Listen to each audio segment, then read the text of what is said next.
Every pregnancy needs utmost care and attention. But certain pregnancies need a little extra attention. An Rh-negative mother carrying an Rh-positive baby is at increased risk of complications. BSV is at the forefront to ensure safe delivery in every Rh-negative pregnancy.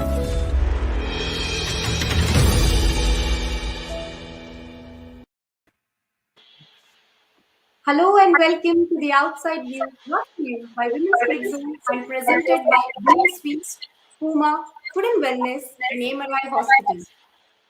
The world's top-ranked ODI side and the hosts of the ICC Women's Cricket World Cup 2022 meet in Wellington today for the match number 11. The White Ferns have not beaten Australia in a one-day international since early 2017, a 12-match sequence of defeats. But history, as we say, has no takers.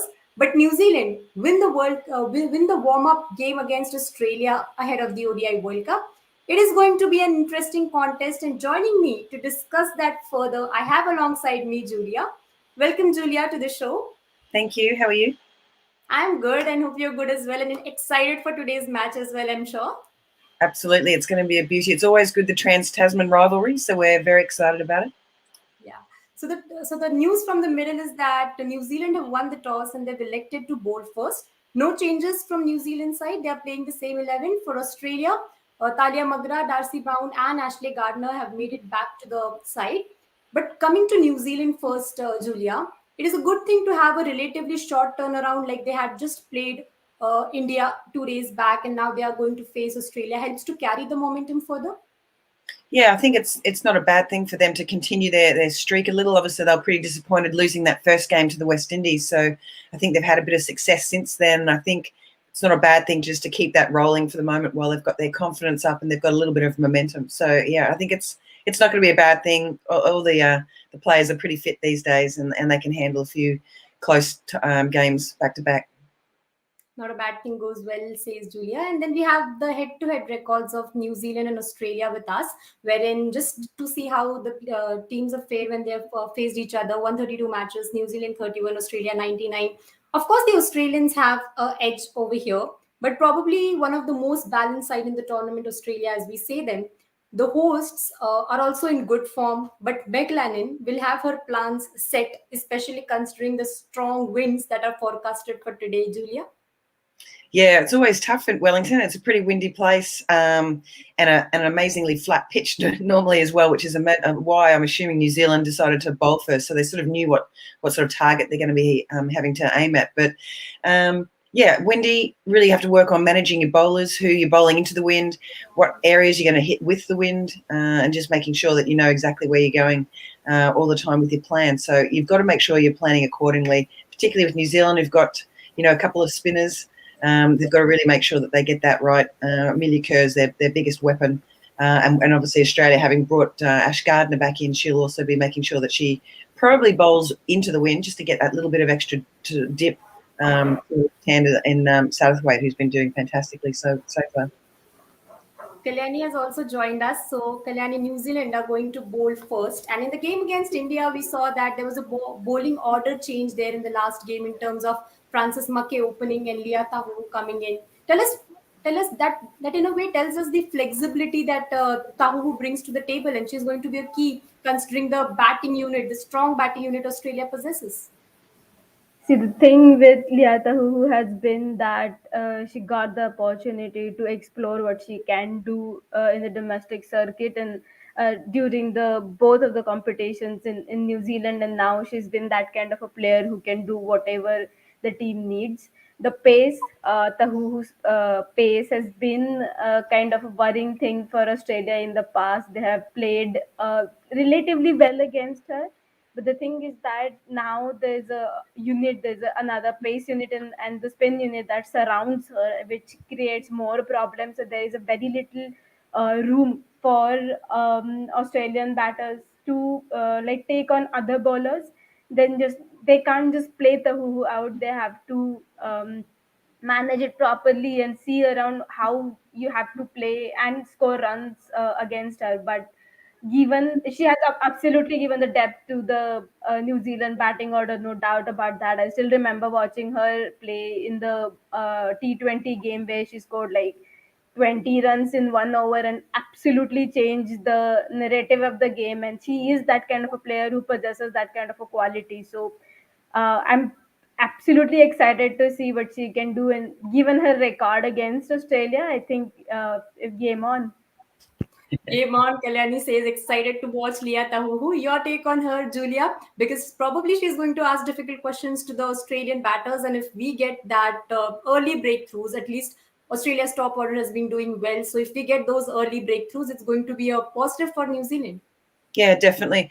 No, she's a quality bowler, and I think she definitely steps up a little bit more when it comes to playing Australia. She's been having a bit of a barrage of short bowling to a lot of the players so far in the other games, but probably hasn't really set her fields correctly. So I think that was one thing that needed to be addressed.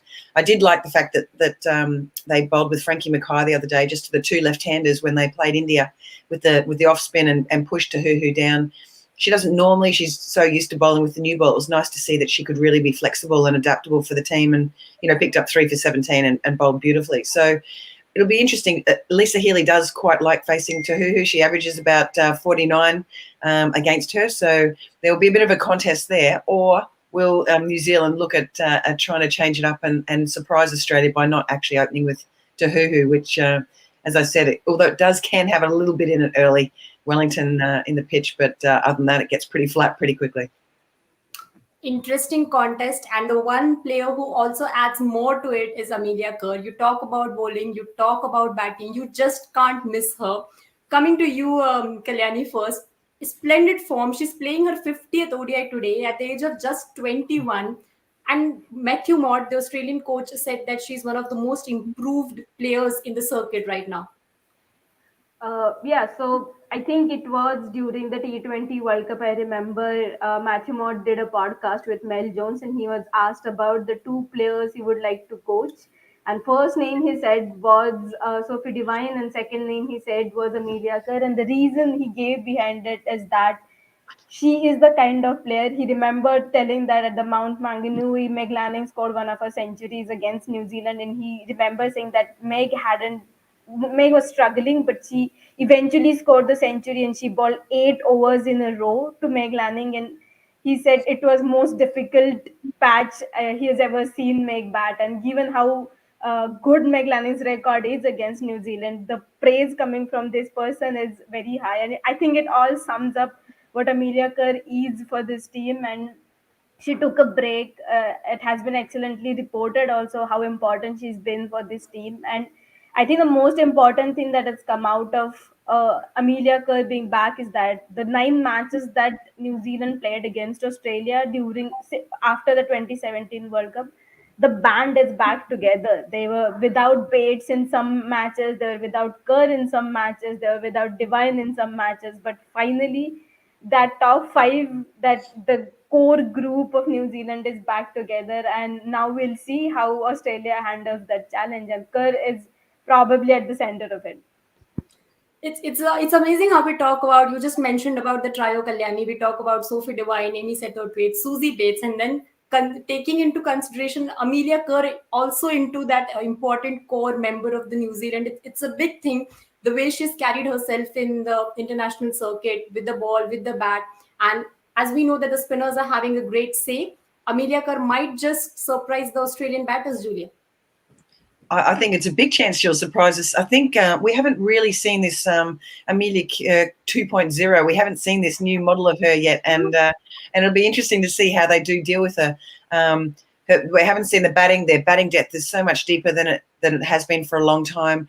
The players do know each other a fair bit, having played a lot of WBBL together. But I think that again just makes the challenge even better, for the fact that people are wanting to get on top of their opponents, but also their former teammates, and there's a really, really good rivalry there. So to me, I think Amelia Kerr will be very, very important them today, and that depth of batting lineup is the best that I've seen from New Zealand for quite a long time, and they're performing very, very well. So, and we haven't even started talking about her with the ball. I mean, she's been amazing with the ball. You did mention before, Kalani, that about Meg Lanning. Meg Lanning scored 73 from 104 balls.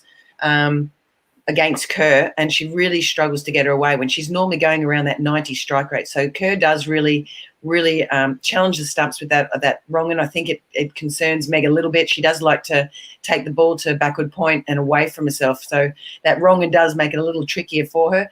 And she also can be quite difficult against Healy and Gardner. And Gardner hasn't played a game yet today, up until today. So it'll be interesting, coming straight into it and having to face someone of the quality of Amelia Kerr. So she'll be vital today. 50th ODI, Amelia Kerr might just be the game changer for New Zealand once again. But let's just quickly have a look at the playing 11s as to what combinations that we're going to see. New Zealand, of course, have went with the same setup that from the last game. We have Jesker there, Leah Tahuru, Hannah Rowe, Haley Jensen with the ball. Of course, Frances Mackey also comes in there. Australia, of course, have brought back Thalia Magra, Ashley Gardner, who missed due to the COVID isolation, and we have Darcy Brown back as well. Coming back to you, Kalyani, Jesker, of course, we know that along with Amelia Kerr, the Kerr sisters are just proving to be an integral part for the New Zealand setup. But then Jesker, of course, we know that she has that ability to surprise the batters. But then also a word on Frances Mackay. Economical spells from her, and that would help to restrict the flow of runs, considering the attacking game that Alyssa Healy or Rachel Haynes, for that matter, bring to the fore. I have said this before and I'll repeat myself again. I believe Frances Mackay is probably the smartest cricketer going around. The way she changes her bowling, and it just come like we saw the two runouts that she was part of against one came against India, Harmanpreet Kaur's run out against India in the series also. She's the smartest cricketer going around. She knows what she's doing. And there was a T20 match which happened in 2021 against New Zealand. New Zealand had no chance of winning this. This person goes out, makes some runs out of nowhere, and then surprises Australia. I think along with Amelia Kerr, Francis Mackay is probably that surprise package. You don't know what's going to come out of that whole combination, and absolutely great with batting. And it's good to see her back. Played her last World Cup in 2013. Now she's back in the mix and going absolutely well for New Zealand. So I think, like Amelia Kerr, she is the threat, and I'm absolutely hoping to see that one run out from Francis Mackay because it's just delightful to watch. Francis Mackay, the surprise package, and we love surprise packages, don't we? We saw that how the termed surprise packages, what we termed West Indies as, and they pulled some stunning victories in the World Cup in the first two games that they played. So, surprise package, Francis Mackay, Julia Price. Yeah, she's been fantastic, and it was a great effort from her. I think they brought her into the New Zealand team as a bit of a surprise. I think, obviously, with Kasparek being left out, but I think it's a good change. I have to admit, I think she's really good for the team. She's got this great energy and attitude. As you said, she's a pretty smart cricketer, and she's just quite challenging and probably assists and really expands that leadership group with her hitting as well. It just adds a bit more depth. With the bat, but at the same time, I think just her bowling is really taking the pressure off someone like Amy Satterthwaite, who may have had to step up if Frankie Mackay hadn't been bowling as well as she is. So I think she'll be key as well today. That change of pace, the change of flights, particularly with the wicket being so flat. I think someone of that off-pace bowling will be very important. The other point you mentioned, though, is also the swing bowling, I think, early on to Alyssa Healy. Jess Kerr, even though she's going to be bringing it into Alyssa Healy because she really likes that to continue going onto the leg side, I think any sort of swing bowling can upset Alyssa Healy pretty early. So to me, I think Jess Kerr will also be a big factor today as well. And then we have Sophie Devine, who can just come in with the ball and can give you those important breakthroughs maybe. And then we have Amy Satterthwaite as well. She did well with the ball in this tournament. Your thoughts on how this Sophie Devine and Amy Satterthwaite, their experience with the bowling, they know how to, maintain their line and lengths, probably, Kalyani? See, the thing with Amy Satterthwaite is that she recently took her 50th ODI wicket. And when I asked her about this in the post-match press conference, that if she had to convince Sophie to give her the ball, and her reaction was, "Nah, I knew that I'm not getting the ball many times. If I'm getting it, I'm going to make the most of it." And I kind of look at Amy, Sophie, and Susie as that. Leah Tahu also mentioned this in the press conference. Three wise heads of New Zealand cricket right now, and they've all been captains before. They've led from the front. They've led in the important tournaments. And the thing about those three, even when you look at the domestic circuit and WBBL, with Sophie being the WBBL champion, current WBBL champion, and as a captain also, you look at them and you know what kind of stuff you're going to get out of them, and they're very balanced side because of these three players. They know what they're doing, and I think with the bowling, I think Sophie is bowling herself little down. She could absolutely bowl more overs and just cram some overs with it. And with Amy bowling, you know there is a variety, and there's that bowling depth also. We talk about the batting depth all the time, but there is that bowling depth in New Zealand. And I won't be surprised if Amy takes ball today and just surprises the Australian middle order. And I would put my money on that. Kalyani is putting her money on that. So let's see how it pans out. And of course, when we talk about the depth in bowling and batting, we know that Australia is one of the balanced side there. So just getting into Australia's batting unit now. Julia Alisa Healy, just on how her role has changed in the team since the last ODI World Cup. She scores with a good strike rate, gives the team good start, would have got the confidence from the last game as well. Yeah, for sure. I mean, Lisa Healy's always got a lot of confidence. So, but yeah, she's really changed her role since the 2017. She was sort of batting sort of number 7, I think, in that World Cup, and really sort of tightened up her technique and took the opportunity to start opening, but really playing in a similar sort of role. She was a real finisher for Australia back then, but now she's sort of taken that sort of that attitude into the opening position, and during those power plays, she's so destructive. Only the 2 fielders back, and she really takes advantage of that and really goes hard at the ball. So she's key for Australia, just to make sure we get off to that good start. Australia's power play is one of the strongest in the competition. In fact, their entire batting lineup, they're actually dominating the power play, the middle overs, and the death with the number of runs that they're scoring per over at the moment. So the batting order for Australia is their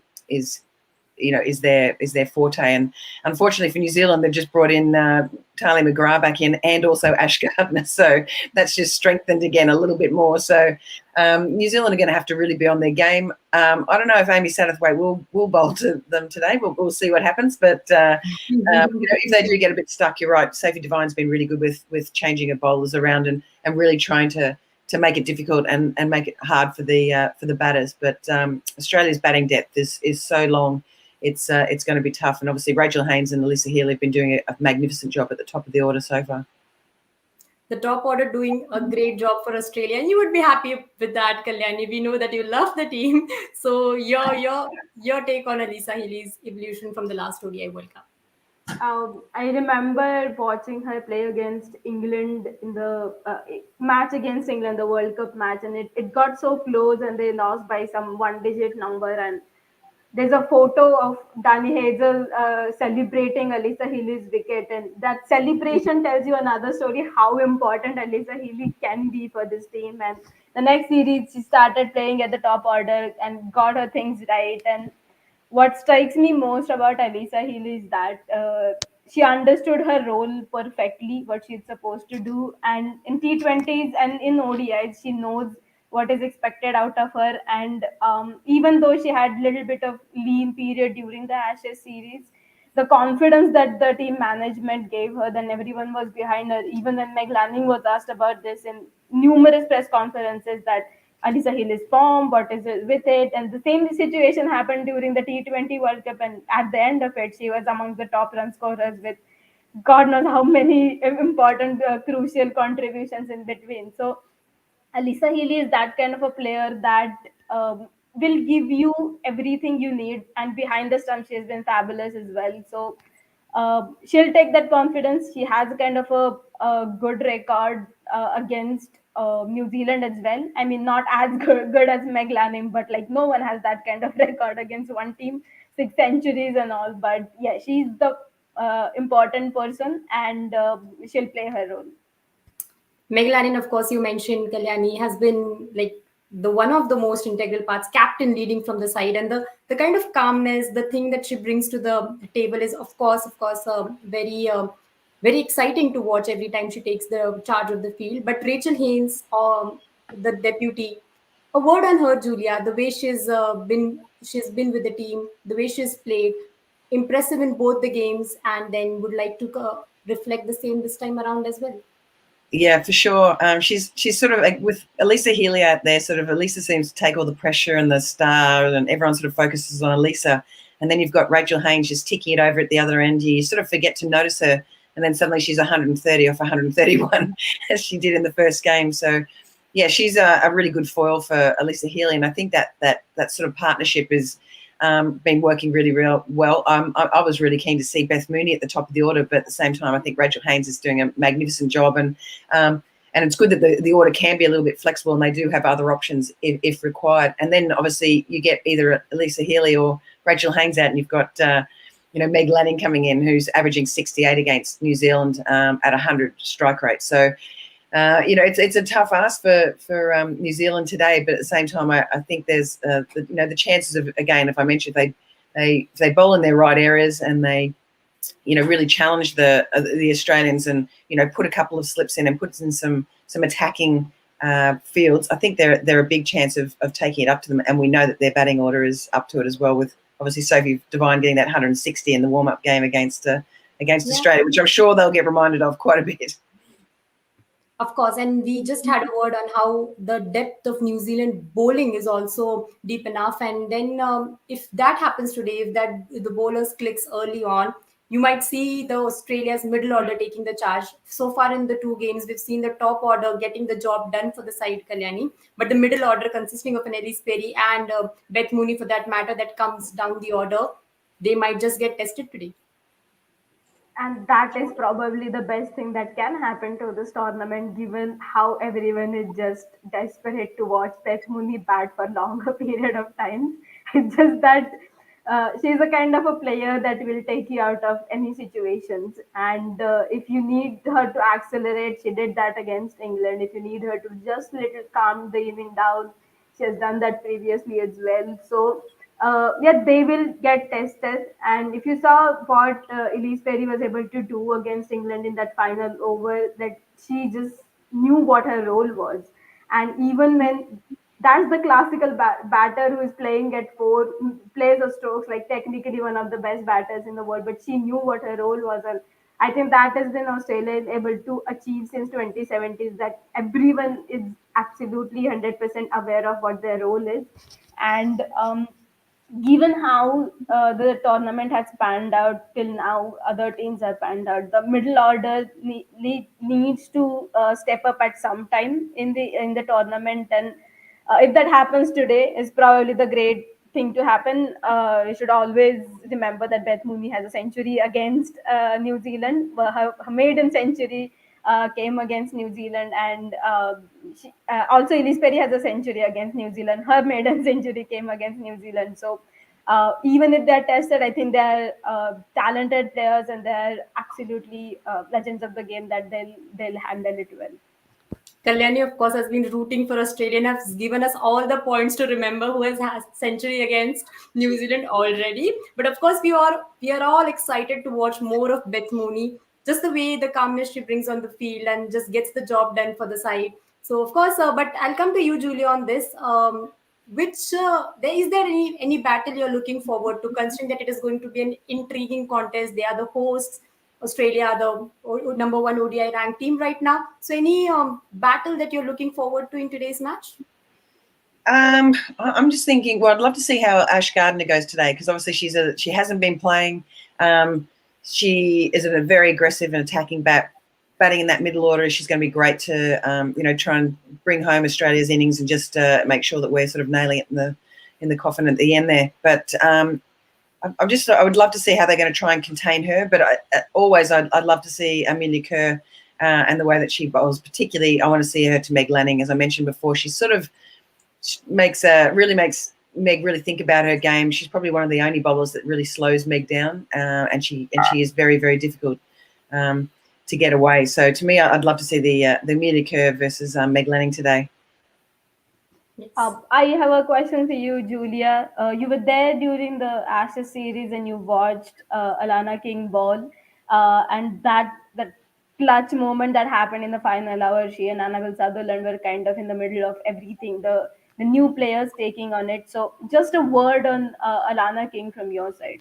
Yeah, Alana King, she's so exciting. I mean, she's really reinvented herself. She's been around for a fair while in the domestic system and made the move to Western Australia this year. So it was a good change for her. She just needed to sort of rethink where she was at. And her leg spin has been coming out brilliantly. She's got a really good energy about her. She's a great fielder. She's quite a reasonable bat as well. So it strengthens the batting order again. And I think pairing her up with, we've got Amanda Jade Wellington playing again today as well. So, but the two of them, we know that Wello has been a great bowler for a few years, and it's great to see her also back in the team. So, Australia's bowling lineup is fairly strong as well. So, with the two leg spinners as well as Ash Garden now in as the off spinner, it's a big spin heavy team for Australia today. Interesting, Jess Johnson misses out, obviously, number one ODI bowler in the world, and she misses out. I'm assuming there's just a rotation, just trying to get Ash back in there and get us some games. But between those three spinners, I think Alana King's been loving life and just hanging around the group and just talking spin. And it's not a bad thing that we've got some really good spinners coming through in the Australian setup. And Alana King's going to be around for a while. She's been pretty exciting, and I do love watching it go about her work.